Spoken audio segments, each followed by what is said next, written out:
अच्छा, अब उसने ये किया था, उसने कहा था कि हम होमोजीनियस इसका कर लेते हैं कि यहीं के अंदर T Y minus T X over T Y plus T X कर लेते हैं, तो टी खत्म हो जाएगा, तो Y minus X over Y plus X, कोई फंक्शन दोबारा आ जाएगा, तो ये होमोजीनियस हो जाएगा। तो क्या ये प्रोसीजर ठीक है? ठीक है।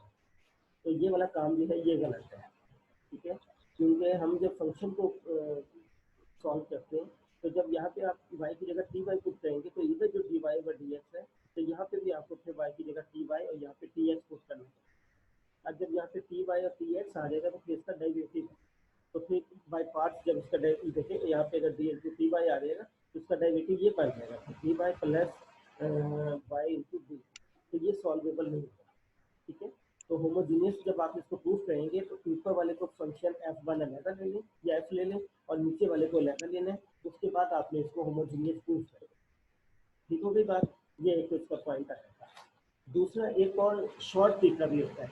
देखें, आप लोगों ने प्रैक्टिस जब करनी है, तो होमोजीनियस की आपने कोशिश करनी है कि 4 से 5 क्वेश्चन, इतने आप क्वेश्चन कर लें कि आपको आइडिया हो सके कि हमने होमोजीनियस को सॉल्व कैसे करना है। जब प्रैक्टिस आप लोग करते हैं, घर में प्रैक्टिस करते हैं, तो जब प्रैक्टिस की जाती है, तो उसमें फिर हम सारी चीज़ों को डिटेल में नहीं देखते, ठीक है। हम सिर्फ इतना करते हैं कि हमें वो चीज़ आ जाए। जब आप 4 से 5 क्वेश्चन कर लेंगे, तो आपको वो चीज़ आ जाएगी। तो जब आप पेपर करेंगे, तो उसमें फिर वो जाके काम हमें डिटेल में करना होता है। जब आप पेपर देते हैं, तो उसके अंदर सारा काम आपने डिटेल में करना होता है। जब आप रफ प्रैक्टिस कर रहे होते हैं, तो उसके अंदर इतनी ज़्यादा जरूरत नहीं होती, ठीक है। उसमें सिर्फ 1-2 क्वेश्चन कर लिए जाते हैं, ताकि आपको आइडिया हो जाए कि पेपर में आएगा तो हमने इसको कैसे करना। ठीक होगी बात? अच्छा, एक शॉर्ट टिप्स भी है, एक शॉर्ट टिप्स भी है चेक करने की होमोजेनियस की। वो ये है कि जैसे दो तरीके चेक किए जाते हैं। एक टिप ये है, एक टिप ये है कि वाई डैश अगर आपके पास वाई माइनस एक्स पड़ा हुआ है, वाई प्लस एक्स पड़ा हुआ है, तो आप इसमें ये देखें कि ये जितने भी हर टर्म के अंदर जो वेरिएबल्स आ रही हैं, इनकी पावर सेम होनी चाहिए।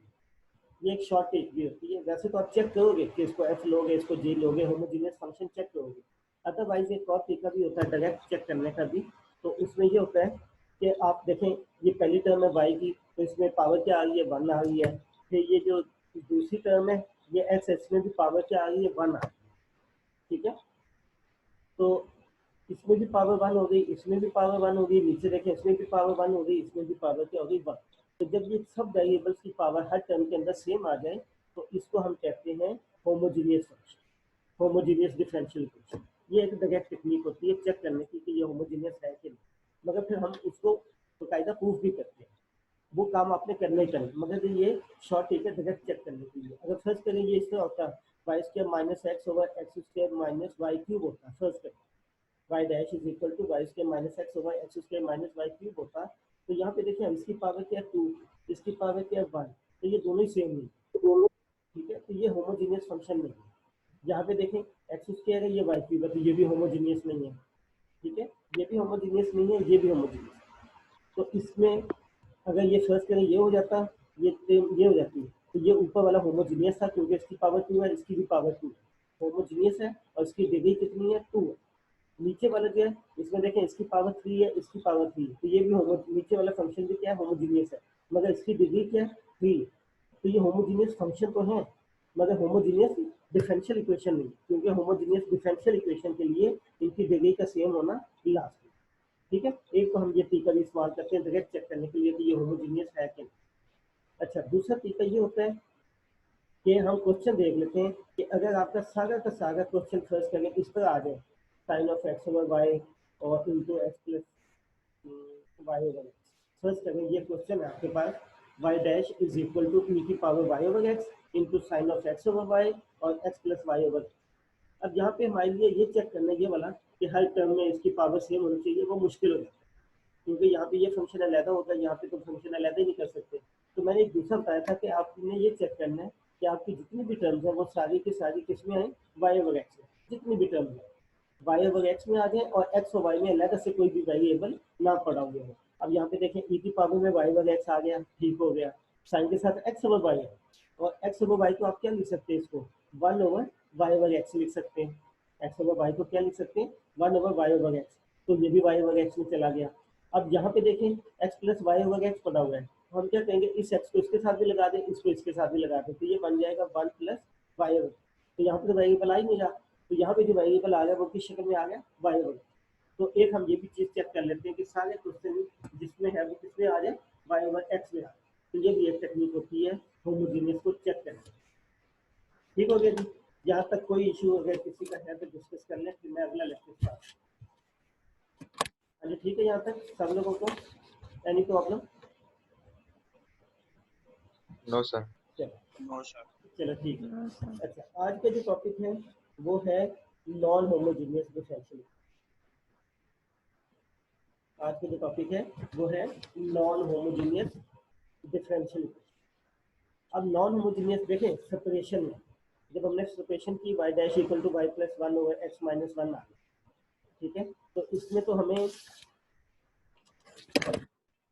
ये जब टर्म आई तो इसमें तो हमें पता लग गया कि ये वेरिएबल्स क्या हो सकते हैं, सेपरेट हो सकते हैं। एक्स माइनस वन इधर चला जाएगा, वाई प्लस वन इधर आ जाएगा, ठीक है।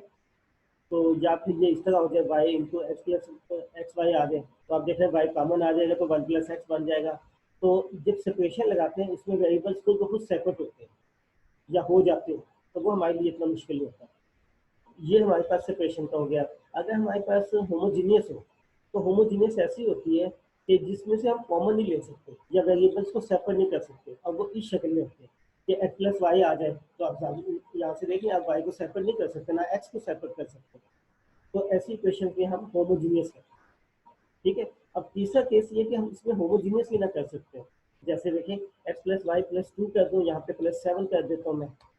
अब ये सेपरेशन इसलिए नहीं लग सकता कि एक्स और वाई सेपरेट नहीं हो सकते।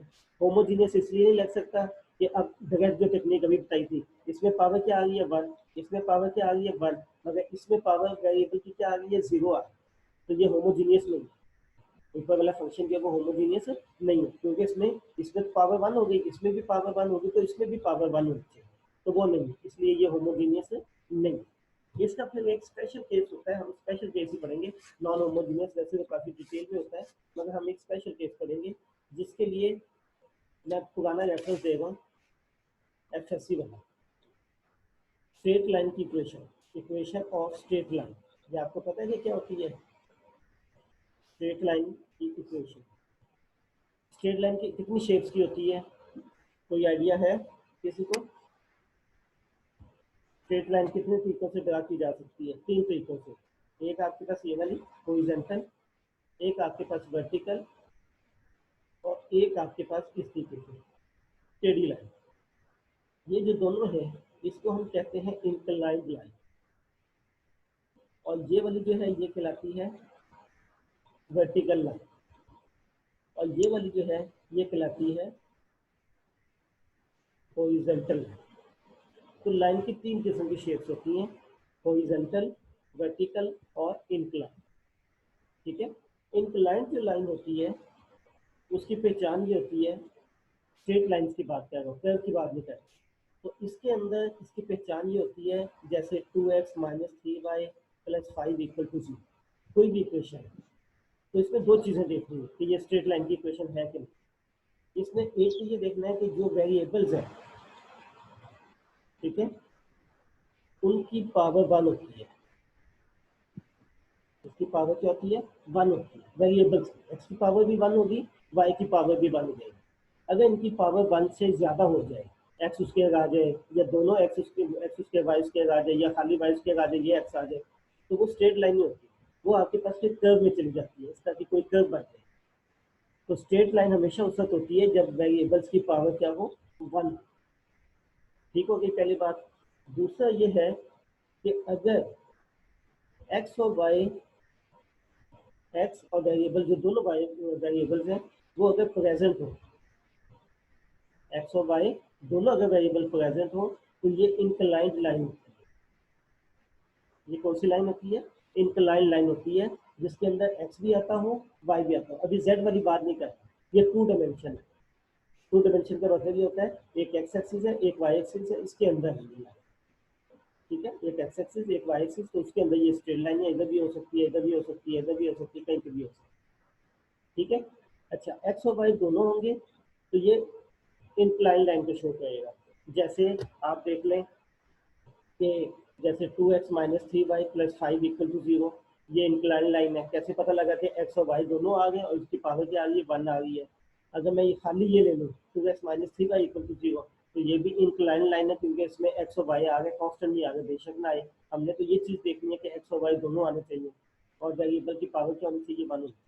तो स्ट्रेट लाइन वो होती है जिसके अंदर एक्स वेरिएबल आए, वाई वेरिएबल आए, मल्टीप्लिकेशन में नहीं आनी चाहिए क्योंकि मल्टीप्लिकेशन जब होती है तो इसमें पावर ऐड होकर क्या बन जाती है, 2 पावर बन जाती है, तो वो उसमें कर्व के अंदर चली जाती है। मैं स्ट्रेट लाइन की बात कर रहा हूँ, तो एक्स और वाई सेपरेट टर्म्स में पावर 1 होनी चाहिए। तो अब ये वाली जो है ये भी स्ट्रेट लाइन है, ये वाली जो है ये भी स्ट्रेट लाइन। अब मैं एफएससी में फिर थोड़ा सा रेफरेंस देता हूँ कि एफएससी में एक आपने स्टैंडर्ड फॉर्म पढ़ी होगी, स्टैंडर्ड फॉर्म जो स्ट्रेट लाइन की होती है, इंक्लाइन लाइन की, वो ये होती है A X plus B Y plus C equal to 0, ये स्टैंडर्ड लाइन होती है। अब ये कौन सी है, इंक्लाइंड है। कैसे पता लगा, एक्स और वाई की पावर क्या 1 है और एक्स और वाई दोनों मर चुका है, तो ये वाला केस है। ठीक है, इसमें अगर ये वाला सी है, ये वाला बी है, ये वाला ए है, अगर सी 0 कर दें तो ये वाला बन जाएगा। तो सी 0 हो भी सकता है, कोई मसला नहीं है। तो फिर आपकी इक्वेशन क्या बन जाएगी, ए एक्स प्लस बी। हमने वेरिएबल्स को देखना है कि वो दोनों होने चाहिए। अच्छा, ये तो हो गई स्टैंडर्ड इक्वेशन किसकी, इंक्लाइन की। अब आते हैं वर्टिकल और हॉरिजॉन्टल। इसमें से अब अगर हम वेरिएबल कम करते हैं, जैसे देखें 2x माइनस 3y प्लस 5 है, ये किसकी इक्वेशन है, इंक्लाइन की। ठीक है, ये किसकी इक्वेशन है, इंक्लाइन की है। और इंक्लाइन में ये 5 इधर भी हो सकता है, 3y इधर भी हो सकता है, उससे कोई फर्क नहीं पड़ेगा। ठीक है। अच्छा, अब इसमें से अगर एक वेरिएबल कम हो जाए, अभी तो मैंने कहा कि दोनों होंगे तो इंक्लाइन होगा, अगर इसमें से एक वेरिएबल कम हो जाए, अगर फर्ज करें हम x खत्म कर दें, तो ये इक्वेशन क्या बन जाएगी, माइनस 3y प्लस 5।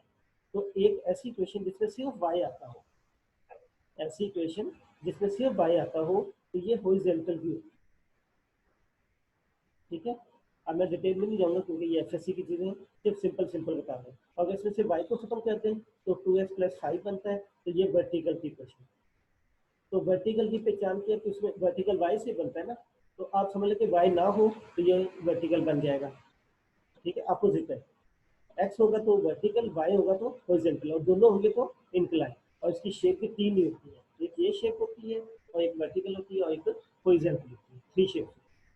अच्छा, तो अब एक तो ये चीज़ें बतानी थी एफएससी में। दूसरा एक और भी आपको पता होगा कि स्लोप इंटरसेप्ट फॉर्म भी होती है। स्लोप फॉर्म 5 किस्म की आप लोगों ने पढ़ी होगी। अब स्लोप इंटरसेप्ट फॉर्म क्या होती है, y equal to M X plus C. अब m क्या चीज़ है, ये स्लोप है, और c क्या चीज़ है, ये इंटरसेप्ट है। तो अगर हमें किसी लाइन से उसका स्लोप निकालना हो तो हम क्या करते हैं, उसको इस शक्ल में कन्वर्ट कर देते हैं, जो x के साथ नंबर आता है वो क्या हो जाता है, वो स्लोप बन जाता है। अब देखिए ऊपर वाली एग्जांपल में अगर 2x minus 3y plus 5 equal to 0, मैं इसका अगर स्लोप निकालना चाहता हूँ, ठीक है, तो वो कैसे निकलेगा, आप y को एक साइड पे कर लें, ठीक है, फिर उसके बाद 3 से डिवाइड कर लें, तो ये बन जाएगा। तो ये वाली फॉर्म और ये वाली फॉर्म एक जैसी हो गई। यहाँ से अब आप कंपेयर करके एक्स के साथ जो नंबर है ये स्लोप बन जाएगा, और ये 5/3 क्या बन जाएगा, इसका इंटरसेप्ट। ठीक है, तो इस तरीके से भी हम स्लोप निकाल सकते हैं। अब यही चीज़ें स्टैंडर्ड फॉर्म में मैं लेके बैठा हूँ। स्टैंडर्ड फॉर्म क्या होती है आपकी लाइन की, A X plus B Y plus C equal to 0। जो स्टैंडर्ड फॉर्म है वो क्या होती है, A X plus B Y plus C equal to 0। ये किसकी स्टैंडर्ड फॉर्म है, इंक्लाइंड लाइन की। ठीक है, अब अगर हम इसकी स्लोप इंटरसेप्ट फॉर्म में इसको कन्वर्ट करें तो ये बन जाएगा B Y equal to minus A X minus C बन जाएगा। यहाँ से वाई किसके इक्वल बनेगा, minus A over B into X minus C over B बन जाएगा। और हमारे पास जो स्लोप इंटरसेप्ट फॉर्म होती है वो होती है Y of Y equal to M X plus C होता है। इसका मतलब अगर हम इन दोनों को कंपेयर कर लें, दोनों को अगर हम कंपेयर करें तो सी की वैल्यू क्या आ गई, माइनस ए ओवर बी। ठीक है, तो अगर हमारे पास कोई डायरेक्ट इक्वेशन दे दी जाए -5y प्लस 7 इक्वल टू 0, तो अगर हमें इसका स्लोप निकालना हो तो x के साथ वाला क्या होता है, ए होता है, y के साथ जो नंबर होता है वो b होता है।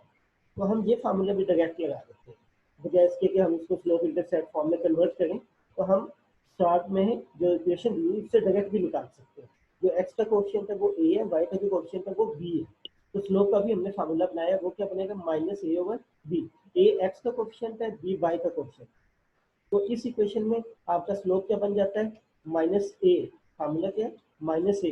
तो ये माइनस आ गया, ए की वैल्यू क्या आ गई 3, और बी की वैल्यू क्या आ गई -5, तो इसका स्लोप क्या आ गया 3/5।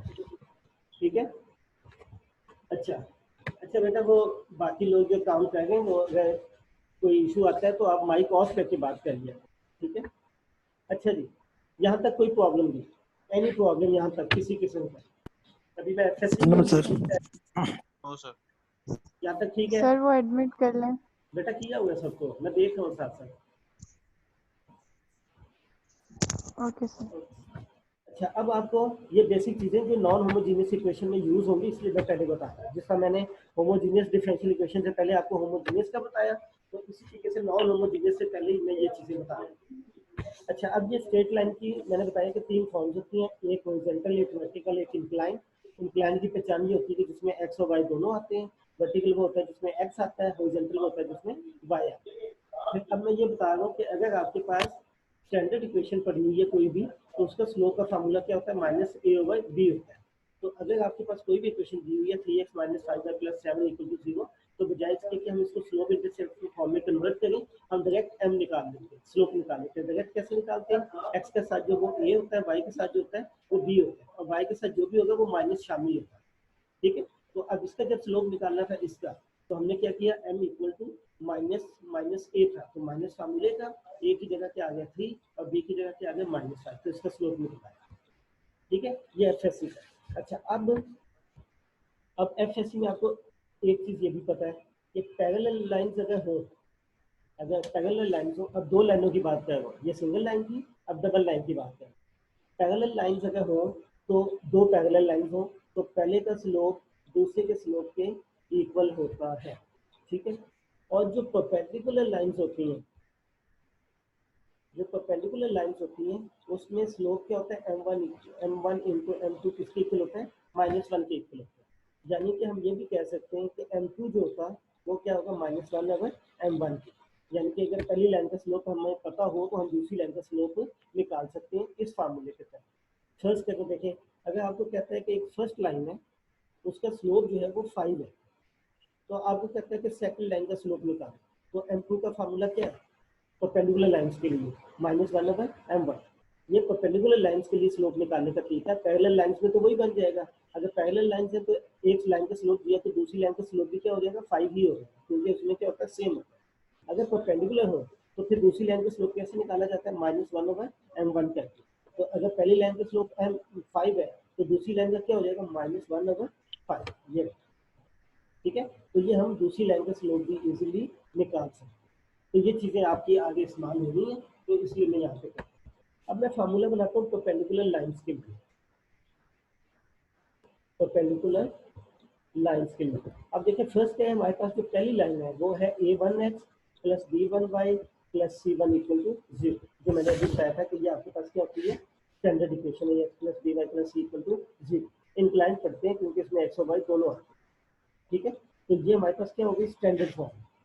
और ए बी सी क्या कॉन्स्टेंट है, जैसे यहाँ पे देखें 2x - 3y + 5 = 0। तो ये हमारे पास a की वैल्यू क्या है? 2, b की वैल्यू क्या है? -3, c की वैल्यू क्या है? 5। तो ये अगर कॉन्स्टेंट चेंज होते जाएंगे तो हमारे पास लाइनें डिफरेंट बनती जाएंगी। ठीक है। अच्छा, अब परपेंडिकुलर लाइन है, फर्स्ट है हमारे पास एक ये लाइन है और दूसरी लाइन हमारे पास ये है, क्योंकि उनके सिर्फ कोएफिशिएंट चेंज होंगे, इसलिए मैंने उसको क्या कर दिया? a1 b1 से लिखा। अब परपेंडिकुलर लाइंस में हमें ये पता होता है कि m1 और m2 किसके इक्वल होता है? -1 के इक्वल होता है। ठीक है। तो अब यहाँ से अगर हम स्लोप निकाल रहे हैं यहाँ से, तो यहाँ से स्लोप m1 क्या निकलेगा? सर जिस पोर्शन पे आप लिख रहे हैं सर वो नजर नहीं आ रहा। जी सर जिस पोर्शन पे आप लिख रहे हैं सर वो नजर नहीं आ रहा। बेटा, उस क्वेश्चन पे मैं लिख ही नहीं रहा, मेरा पेन जहाँ पे है वो मैं देख रहा हूँ, साथ साथ कैमरे पे देख रहा हूँ बेटा, मुझे हर चीज क्लियर है। जो वो बोर्ड सर वो पेज ज्यादा हिल गया है ना सर, समझ नहीं आती फिर। क्या मतलब? एक ही पेज है बेटा, उसके मैंने 2 क्वेश्चन बनाए, जहाँ पे मैं लिख रहा हूँ मैं वहाँ पे समझा रहा हूँ ना। वो नेट का इशू है आप लोगों का। वो आप लोगों का साइड से होगा बेटा, मेरी साइड से तो जहाँ पे मैं लिख रहा हूँ वो चीज सामने आ रही है। सर ठीक है, आपका नेट कनेक्शन से साफ नजर आ रहा है सर। कि अगर कोई इशू है तो बेटा ये छोटे मोटे चीजें आप देख लिया करें। अच्छा जी, अब यहाँ पे देखिए m1 किसके इक्वल है? इस फार्मूले के मुताबिक इस लाइन का स्लोप क्या बनेगा? m1 = अभी मैंने फार्मूला बताया ऊपर आप लोगों को, यहाँ से फार्मूला कैसे बनेगा? अगर लाइन दी हो तो -a/b, ए क्या चीज है, एक्स का कोएफिशिएंट है, बी क्या चीज है, वाई का कोएफिशिएंट। अब यहाँ पे देखें, क्लियर हो गया बेटा मसला हल। अब यहाँ पे देखें m1 किसके इक्वल होगा, इस लाइन के लिए -a1 ओवर b1, और जो दूसरी लाइन है ये वाली, इसका स्लोप क्या होगा, m2 -a2 ओवर b2। ठीक है, अब इसकी मदद से भी हम फार्मूला बना सकते हैं। अभी मैं फार्मूला बना रहा हूँ परपेंडिकुलर के लिए। देखिए m1 m2 किसके इक्वल होता है, -1 के इक्वल होता है। अगर हम m1 की वैल्यू ये यूज कर लें, m2 की वैल्यू ये यूज कर लें, तो फिर ये वाली चीज क्या बन जाएगी, -a1 over b1 into -a2 over b2 equal to -1। ठीक है, यानी कि हम ये कह सकते हैं a1 a2 over b1 b2 equal to क्या आता है, माइनस। यानी कि ये तो हमें पता ही है परपेंडिकुलर के लिए क्या होता है, m1 m2 किसके इक्वल होता है, -1, ये हमें पता है। ठीक है, अब अगर हमें ये शेप्स दी हो स्लोप की, तो हम फिर फार्मूला कैसे बनाएंगे, m1 की जगह ये पुट कर दिया, m2 की जगह ये पुट कर दिया। तो a1 क्या चीज़ है, पहली लाइन का x का कोएफिशिएंट, a2 क्या चीज़ है, दूसरी लाइन का x का कोएफिशिएंट, नीचे b1 क्या चीज़ है, पहली लाइन का फर्स्ट लाइन का y का कोएफिशिएंट, b2 क्या चीज़ है, सेकंड लाइन का y का कोएफिशिएंट। तो ये भी कंडीशन एक आपके पास बन गई। इसको मैं बाउंड्री कर देता हूँ, एक ये हो गई m1 m2 की शक्ल में।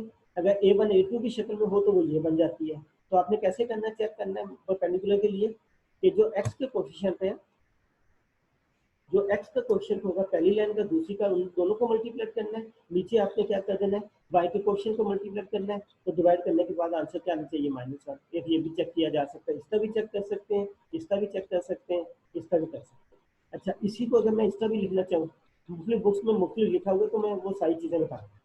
इसको मैं ऐसे भी लिख सकता हूँ, a1 a2 plus b1 b2 equal to 0। कैसे लिख सकता हूँ कि इस b1 b2 को उठा के आप इधर ले जाएं। ठीक है, इस b1 b2 को उठा के इधर ले जाए, तो ये क्या बन जाएगा, -b1 b2 बन जाएगा, वो माइनस इधर चला जाएगा, तो ये प्लस। तो इसी चीज़ को मैं ऐसे भी लिख सकता हूँ।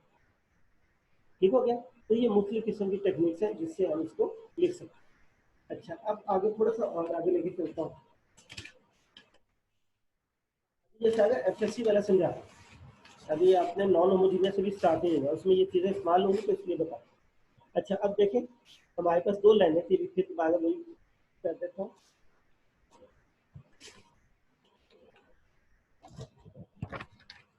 a1x plus b1y plus c1 equal to 0, ये आपकी पहली लाइन हो गई। a2x plus b2y plus c2 equal to 0, ये आपकी फर्स्ट लाइन, ये आपकी सेकंड लाइन। ठीक है, अब m1 क्या निकला, हमने यहाँ से क्या निकाला, -a1 1 ओवर b1। m2 क्या निकला, -a2 बाई b। परपेंडिकुलर की कंडीशन बना लेते हैं। परपेंडिकुलर की कंडीशन क्या बनी थी, अभी हमने जो बनाई थी, a1 और a2 ओवर b1 b2 किसके इक्वल आ जाए, 1 के इक्वल, या क्या आ जाए, a1 a2 plus b1 b2 किसके इक्वल आ जाए, 0 के। ये भी हम कंडीशन ले सकते हैं। अच्छा, अब पैरेलल के लिए, अब कंडीशन हम बनाते हैं पैरेलल के लिए। अब पैरेलल में क्या होता है, m1 किसके इक्वल होता है, m2 के इक्वल होता है। इसका मतलब है कि -a1 ओवर b1 किसके इक्वल होगा, -a2 ओवर b2। ये वाली वैल्यूज यूज करेगा। ठीक है, जो हमारे पास इक्वेशन से बनेगी। तो इनको अगर सॉल्व करते हैं तो a1 ओवर b1 किसके इक्वल आना चाहिए, a2 ओवर b2 के इक्वल आना चाहिए। ठीक है, अब इसी को हम चेंज भी कर सकते हैं। हम ये भी लिख सकते हैं कि इसको इधर ले जाएं, इसको इधर ले जाएं। तो हम ये भी लिख सकते हैं कि a1 b2 किसके इक्वल आ जाए, a2 b1 के इक्वल आ जाए। ये भी ठीक है। और इसी को हम ऐसे भी कर सकते हैं, a1 b2 minus a2 b1 equal to 0। तो ये भी ठीक है। ठीक है, तो मुख्तलिफ तरीके से लिखा जा सकता है, तो जो मर्जी हम यूज़ कर लें।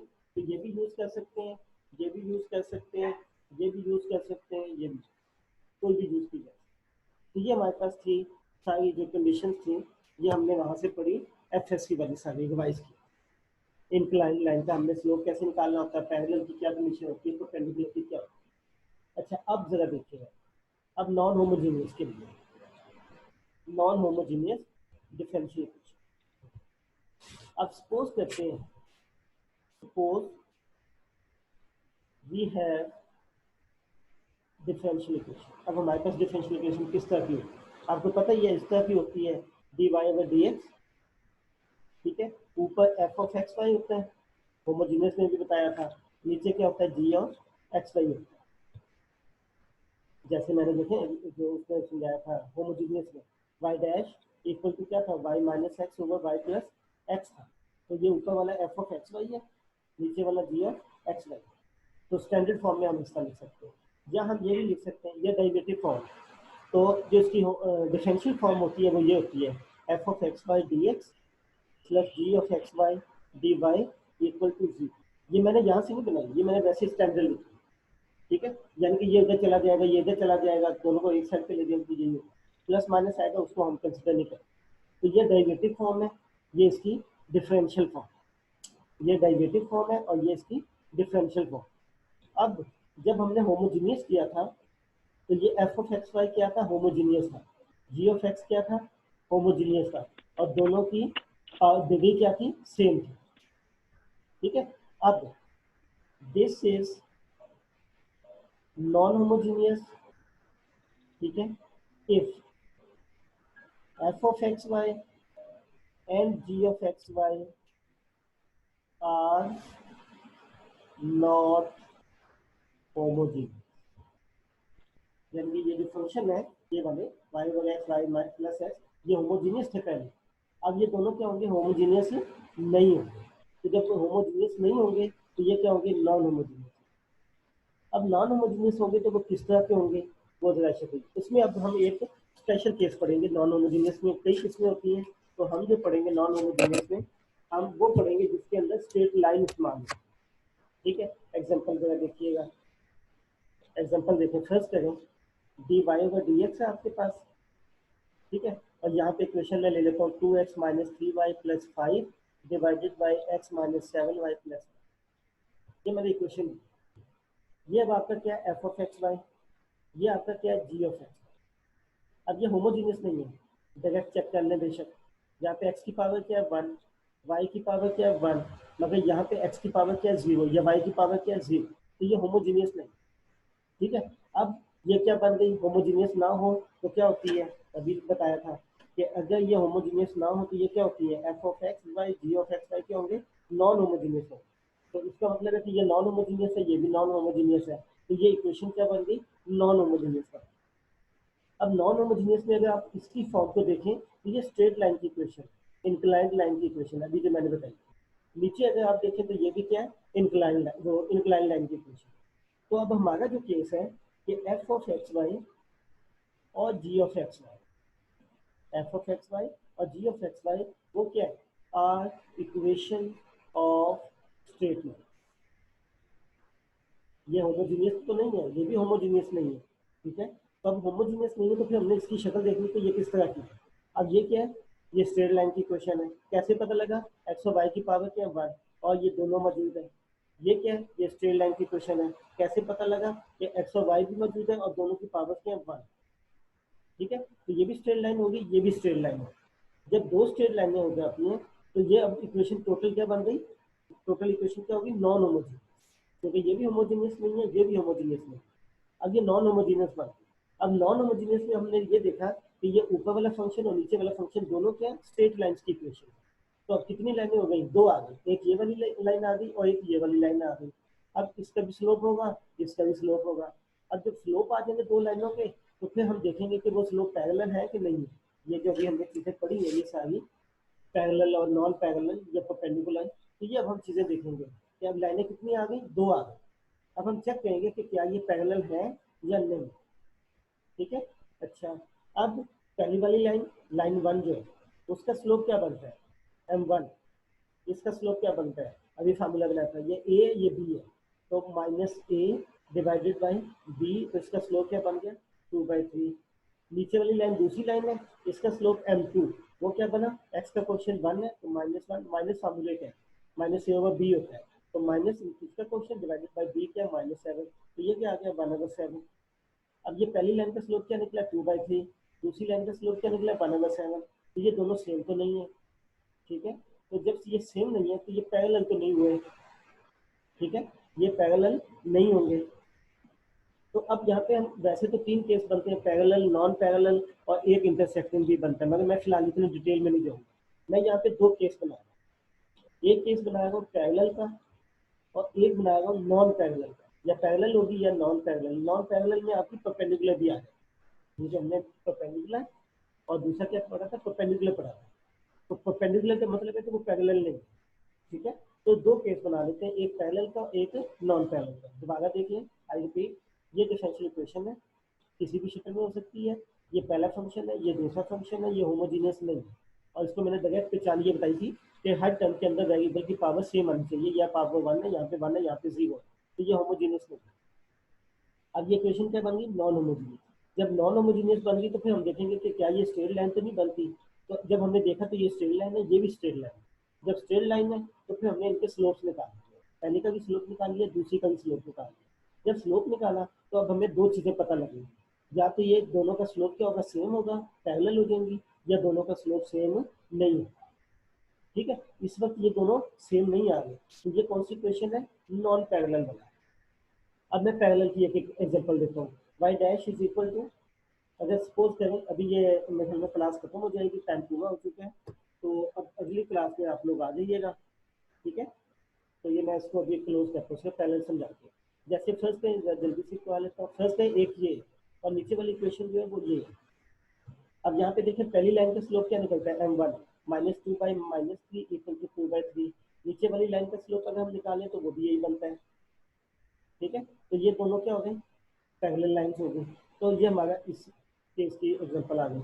तो डिफरेंशियल इक्वेशन जो नॉन होमोजीनियस होगी, इसमें 2 केस बनेंगे, पैरेलल और नॉन पैरेलल, ठीक है। अब नॉन होमोजीनियस की तरफ हम नेक्स्ट लेक्चर में जाएंगे, अभी इसका स्टॉप करेंगे। कोई प्रॉब्लम है, जब तक ये बंद नहीं होता कोई प्रॉब्लम है तो डिस्कस करें, यहाँ तक कोई प्रॉब्लम,